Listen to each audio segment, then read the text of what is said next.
SEC quarterback power rankings. It'll be hot or cold. We will go down the list and rank them. And then I will say, am I hot on them finishing the year higher than where they are, or am I cold on them doing that? So let's get rolling SEC quarterback power rankings now. Number 16, Zach Calzada at Kentucky. I'm cold on Zach Calzada finishing anywhere better than number 16 at Kentucky. I think he's going to spend the whole year being the worst quarterback in the SEC or being benched. Very cold on Zach Calzada.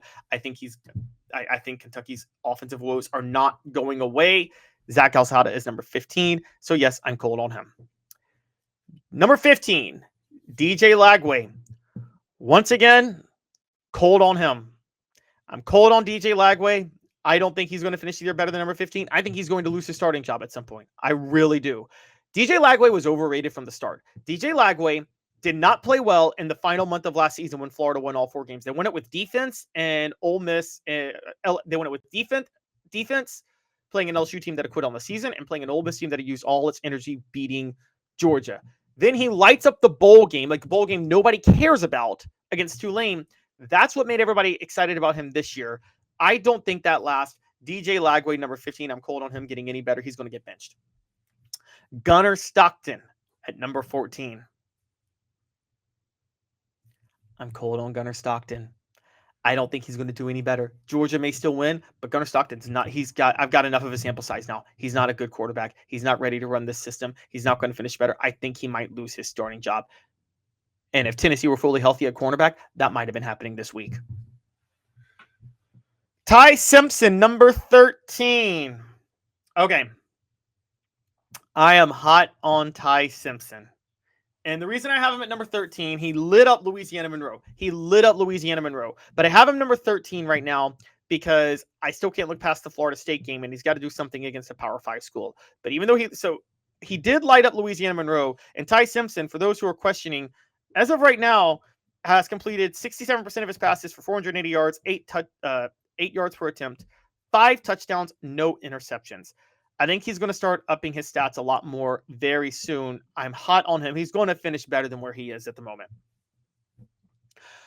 Arch Manning at number 12. We're still living off the Texas game in which he only scored 7 points, struggled in the second half. However, Arch Manning did account for 5 touchdowns in the last game against San Jose State. I'm hot on Arch Manning finishing better than number 12 where I have him right now.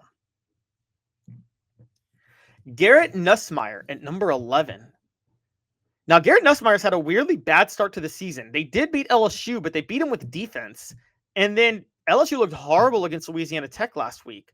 So the only real question is, why do I have him all the way up at number 11?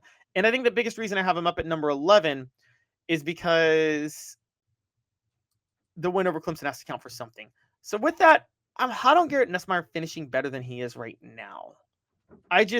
It's just weird that he's struggled this much to this point. Okay, moving on. LaNorris Sellers at number 10. Yes, he's down at number 10. LaNorris Sellers' stats have been relatively pedestrian through 2 games this year. He is averaging 8.9 yards per attempt. He's 23 of 38 for 337 yards on the year. He's a dual threat quarterback. And he's got South Carolina at 2-0. But at the same time, I do think there are some questions as to whether or not LaNorris Sellers is somebody that I do think there are some questions as to whether or not LaNorris Sellers is going to have the same magic he had last year. But I'm hot on him better than being number 10. I am hot on him being better than number 10. I think that he was the best quarterback in the SEC last year down the stretch of the season. There's no reason to think he won't be that this year. Marcel Reed at number 9. Marcel Reed has looked very good, but it's been against a group of 5 competition to this point. Right now, Marcel Reed completed 41 of 62 passes, 509 yards, 8 yards an attempt, 7 touchdowns, no interceptions. I'm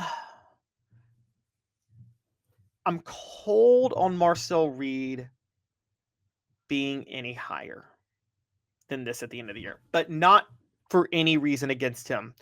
Largely because, as you can see going forward, the top of the SEC is loaded with quarterback play, and there are 3 quarterbacks behind him, Ty Simpson, Arch Manning, and Garrett Nussmeier. Actually 4 with LaNorris Sellers that I think will leapfrog him. And when you take that into account, I've got to drop Marcel Reed. Taylon Green at Arkansas. Homeboy had 5 touchdowns in the first game of the year. He's got the highest quarterback rating of all at 205.5, averaging 9.8 yards per attempt, 10 touchdowns, 2 interceptions. How in the world do I have him all the way down at number 8? Well, because he hasn't beaten anybody. Oh, wow, he beat Butch Jones's Arkansas State Red Wolves last week. I don't think he's beaten a school outside of the guys. Who did Arkansas play the first game of the year? I'm trying to remember now. I've already forgotten it. Oh, yeah. They played Alabama A&M. Oh, wow. Alabama and A&M and Arkansas State. No, he's number 8. He's got to prove more. And as a matter of fact, I'm cold on him, even saying at number 8. I think he's going to drop. I think Taylon Green is going to drop before it's all said and done. Blake Shapen, Mississippi State, number 7 in my power rankings. Quarterback ranking not that high, but he was clutch when he was needed to be against Arizona State. That has to count for something. Blake Shapen at number 7. Does he belong at number 7? No. I'm cold on Blake Shapen staying at number 7. I think he's going to drop 2. I do believe in Mississippi State long-term, but I don't think Blake Shapen will be one of the better quarterbacks in the SEC this year. That's just not going to happen. Austin Simmons at number 6. Austin Simmons at number 6. Am I hot on him being better than number 6 before the year ends? No, I am not. I still think he'll be good, but I don't think he'll be better than Ty Simpson, Arch Manning, or Garrett Nussmeier, or LaNorris Sellers. And there are a couple of quarterbacks ahead of him who I think will stay ahead of him as the year goes on, and I'm going to get to those now. One of those moving on. Jackson Arnold at number 5. Jackson Arnold, for those who haven't noticed, is balling out. Played very well against Baylor and has really restored his career at Auburn so far. But I'm cold on Jackson Arnold finishing the year as the 5th best quarterback in the SEC. I think Jackson Arnold has some issues. But beyond that, I just think, again, this is about the depth of the SEC quarterbacks that I'm talking about. Again, Ty Simpson, Arch Manning, and Garrett Nussmeier will be higher as the year goes on. With that in mind, Joey Aguilar is my 4th quarterback in the SEC right now in SEC power rankings. Joey Aguilar played very well against Syracuse and would be higher, but he was pulled after the first half against ETSU. Still a 170.2 quarterback rating. Got to give Joey Aguilar some credit on that. Joey Aguilar at 4th. Are you guys ready for this? I'm hot on him finishing better than 4th before the year is up. Because while I think he will finish with better than one of the 3 between Arch Manning, Garrett Nussmeier, and LaNorris Sellers, and I think he will finish better than Ty Simpson. I think Josh Heupel's offense is going to be elite for that reason. Hot or cold, brought to you by City Heating and Air Conditioning. 50 years in East Tennessee. Integrity matters. cityheatandair.com.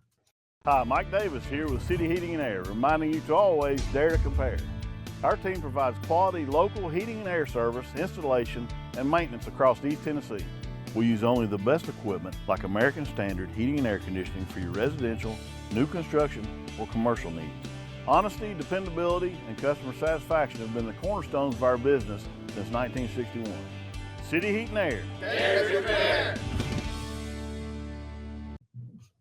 All right, we go to our final 3. Right now, Diego Pavia is the 3rd best quarterback in the SEC. He balled out against Virginia Tech. He looks really good, but I'm cold on him. He won't finish that high before the season ends. Same with Beau Pribula at Missouri, the 2nd best quarterback. He balled out against Kansas, and they dropped 61 points in his first game. He's not going to finish the 2nd best quarterback in the SEC. And finally, John Mateer at Oklahoma. Right now is the best quarterback in the SEC because of who he has competed against and what he was able to do. Once again, that's not going to change. Okay, let me just say that's not going to change at all.